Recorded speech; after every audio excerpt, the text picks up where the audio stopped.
All right. So first of all, I want to talk about that first. It's really important when politicians talk to us about science, when Governor Newsom or Governor Whitmer or Governor Cuomo says we're going to let the science be our guide. When they say science, they're talking about recommendations from epidemiologists, virologists, and public health officials who supposedly answer only to scientific studies, data-driven evidence, and the like. These people giving that advice are not solely driven by science. They are driven by ideology, and they're admitting it to us.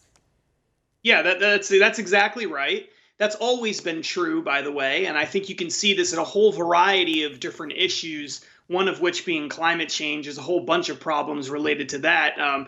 But I completely agree. I mean, there's a clear political motivation that exists here, and really, if you think about it, it's not so much hypocrisy as it is a strategy. Really, that's what it is. They know that they're being hypocritical, but they don't care about the hypocrisy because that's really not what this is all about. The primary focus was never really public health.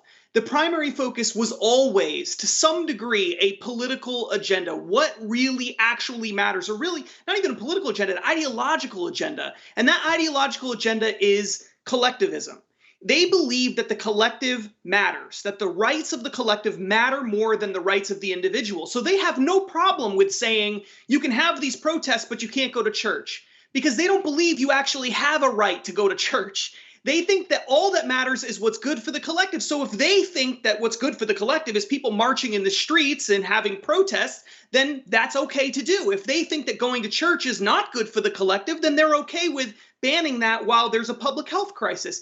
Everything they do is within this. It's within this lens. It's with this lens. It's all about what is good for the collective. It has nothing to do with individual rights because they don't really believe in individual rights. So I don't even know if it's hypocrisy so much as it is this is what leftism is. It's the all true about colors. putting the collective first. Exactly. Right.